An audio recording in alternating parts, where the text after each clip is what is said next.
guys! Hello para to sa lahat ng mga Virgo. Alamin natin Virgo kung anong messages, vibration, gabay energy para sa'yo. This is general reading, so pwede kang makaresonate. Gamitin mo Virgo ang iyong intuition sa panonood. So, their energy is gaining momentum, waxing moon. Wow! So, this week from May 5 to hanggang 11, nakikita ko yung Virgo na to na reverse na naman siya. New experiences and new possibilities. Virgo, sinasabi ng bara sa'yo dito na meron ditong Virgo na sobrang motivated, determinado, brave, confident siya sa linggong ito na mataas yung energy niya. High vibration siya ngayon, high energy. So, kung halimbawa sa nakaraang buwan, medyo nahihirapan siyang ma-motivate or sa nakaraang buwan, medyo stress siya, ganito. But this week, iba yung energy niya. Ang ganda ng energy mo kasi sobrang high vibration siya. Sobrang motivated ka, sobrang motivated, sobrang energized, parang ganon. Determinado ka na subukan yung mga bagong experiences and possibilities. Nakikita ko sa'yo dito yung confidence level mo. Sobrang taas. Sobrang taas din ng self-esteem mo, which is maganda.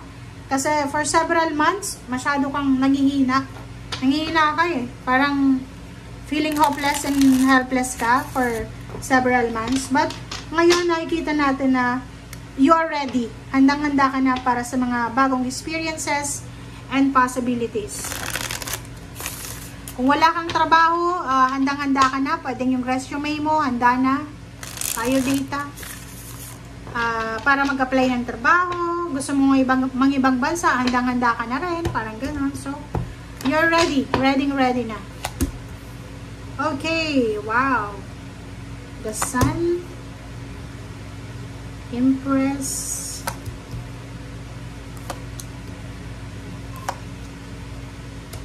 Okay. So, kung makikita mo dito, Virgo, sinasabi ng bara sa'yo na yung linggong ito ay sobrang masaya.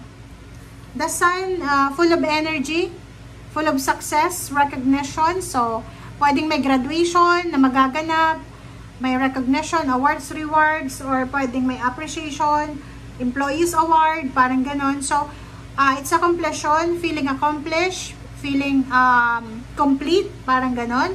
Feeling satisfied ka sa linggong ito. Masaya. Nagse-celebrate ka sa linggong ito. There's a news of abundance and success. Pwedeng may wedding invitation, wedding news, baby news, newborn, pregnancy, a scholarship, lahat ng pwedeng pagbabago. Even offer ng job offer, or pwedeng business offer, collaboration, parang ganon. Eto ka, oh. Diba? Gaining momentum. Handang-handa ka na eh. You are super creative. You are motivated. Confident ka sa linggong ito. Sobra-sobra to. And Page of Water, nakikita ko sa'yo na emotionally, ihanda mo ang sarili mo. Kasi kung ikaw ay single, kahit hindi ka looking for a relationship, kahit na ayaw mo pang magkarelasyon, pero sa linggong ito, there's someone na interesado sa'yo. Mag-iingat ka. Ingat ka kung ayaw mo pang magkarelasyon. Mag-iingat ka kung may iba kang priority. Kasi this week, sinasabi ng barahan na posibleng isang tao ang interesado sa'yo. Interesado siya na makuha yung pagmamahal mo. Interesado siya na makipagrelasyon sa'yo. So, etong Ace of Water is all about new relationship. Wow! Wow, Virgo. Or kahit may asawa to, kasi may anak dito eh. 'Di ba? So, parang, pwedeng may anak ka. And may nagkakagusto sa'yo. Meron isang tao na nagkakagusto sa'yo. Parang ganyan.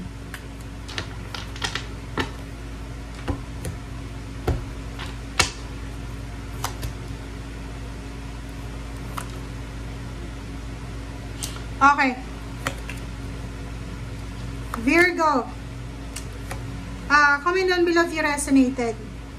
Yung mga Virgo dyan na, like for example, medyo may edad ka na, siguro. Like may edad ka na, hindi naman yung sobrang matanda na, yung ano lang, nasa below 40 years old. But never been married siguro, or pwedeng naghihintay ka pa rin ng tao na magmamahal sa'yo. Sinasabi ng barahan na yung iba sa inyo dyan na parang namumroblema kayo na hindi na magkapag-asawa, posibleng isang pagkakataon na makatagpo ka ng isang tao. Maybe by traveling, 'di ba? Sa loob ng bus, sa loob ng station, airport. Yun nga, may posibleng isang tao na ma-mesmerize ng iyong ganda, ng iyong kagwapuhan. So, mayroon ditong tao na magkakaroon ng interest sa'yo emotionally. Okay? And if you're, for example naman Virgo, na for the past 9 months or 9 years or 9 weeks na malungkot ka, mag-isa ka, and wala kang asawa, wala kang boyfriend, girlfriend, nakikita ko sa'yo na you're contented. Diba? Contented ka naman na parang sinasabi mo na hindi ko na kailangan mag-asawa. Parang ganun. Okay? But, yan yung sabi ko sa inyo, meron sa inyo na naghihintay, meron na naghihintay, pero masaya na siya kung walang darating. Pero ito, maybe 3 years na siyang in a relationship sa isang foreigner o isang Pinoy na nakatira sa ibang bansa, ang posibleng magkikita na sila. Atong 3 of fire na to is yung paghihintay mo to eh. It's either matagal kang naghintay, matagal kang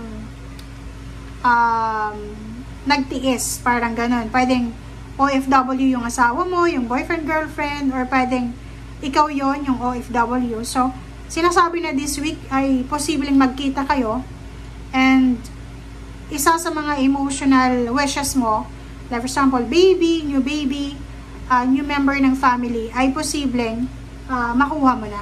Diba? Or posibleng dumating na sa'yo. So, ang linggong ito ay maraming rason